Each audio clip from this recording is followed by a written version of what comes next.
നമസ്കാരം, പ്രവാസ് മലയാളിയിലേക്ക് സ്വാഗതം. യുഎഇയിലേക്ക് പ്രവേശിക്കുന്ന എല്ലാവർക്കും COVID-19 PCR പരിശോധന നിർബന്ധമാണെന്ന് UAE ഇന്ന് വ്യക്തമാക്കുകയുണ്ടായി. സ്വദേശികൾ, പ്രവാസികൾ, വിനോദസഞ്ചാരികൾ, ട്രാൻസിറ്റ് യാത്രക്കാർ എന്നിവരെല്ലാം തന്നെ എവിടെ നിന്ന് വരുന്നവരായാലും പരിശോധന കൃത്യമായി നടത്തണം. എന്നാൽ 12 വയസ്സിന് താഴെയുള്ളവർക്ക് ഈ പരിശോധന ആവശ്യമില്ലെന്നാണ് UAE വ്യക്തമാക്കുന്നത്. യൂറോപ്യൻ യൂണിയൻ, ബ്രിട്ടൻ തുടങ്ങി ഏത് രാജ്യത്തു നിന്നുള്ളവരും വിമാനത്തിൽ കയറുന്നതിന് മുമ്പ് PCR നിർബന്ധമാണെന്ന് ദേശീയ അടിയന്തര നിവാരണ വിഭാഗം, വിദേശകാര്യ രാജ്യാന്തര സഹകരണ മന്ത്രാലയം എന്നിവ വ്യക്തമാക്കി. UAEയിലെ ജനങ്ങളുടെ ആരോഗ്യ സുരക്ഷയാണ് ഏറ്റവും പ്രധാനമെന്ന് കൂട്ടിച്ചേർക്കുകയുമുണ്ടായി.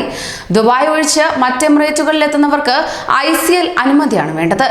UAE നിർദ്ദേശിക്കുന്ന അംഗീകൃത ലബോറട്ടറിയിൽ പരിശോധന നടത്തിയവർക്ക് മാത്രമേ ICL അനുമതി ലഭിക്കുകയുള്ളൂ. നിയമം ഇടയ്ക്കിടെ മാറിക്കൊണ്ടിരിക്കുന്നതിനാൽ UAEയിൽ നിന്ന് ലഭിച്ച അനുമതി അവസാന നിമിഷം കൂടി പരിശോധിക്കുന്നതായിരിക്കും ഉചിതം. കൂടുതൽ വിവരങ്ങൾക്ക് ICL വെബ്സൈറ്റ് സന്ദർശിക്കുക. അതോടൊപ്പം തന്നെ ഇന്ത്യയിൽ നിന്ന് UAEയിലേക്ക് താമസ വിസക്കാർ പ്രവേശിക്കാൻ അനുവദിച്ച സമയം തീരാൻ ഇനി 3 ദിവസം മാത്രം. ശനിയാഴ്ച, അതായത് ഈ മാസം 26 വരെയാണ് സമയപരിധി അവസാനിക്കുന്നത്.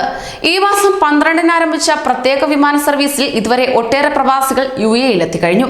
26-ന് ശേഷം സ്ഥിതി അവലോകനം ചെയ്തായിരിക്കും തുടർ സർവീസ് നിശ്ചയിക്കുന്നത്. UAE താമസ വിസക്കാർക്ക് ഇവിടേക്ക് മടങ്ങാൻ മാത്രമാണ് ഇന്ത്യൻ സിവിൽ ഏവിയേഷൻ അതോറിറ്റി അനുമതിയുള്ളത്. മടങ്ങുന്നതിന് സിവിൽ ഏവിയേഷൻ അതോറിറ്റി അഥവാ UAE residency and foreign affairs അനുമതി ആവശ്യമാണ്. യാത്രയ്ക്ക് 96 മണിക്കൂർ മുമ്പ് ലഭിച്ച കോവിഡ് നെഗറ്റീവ് ആണെന്ന് നിർബന്ധമാണ്.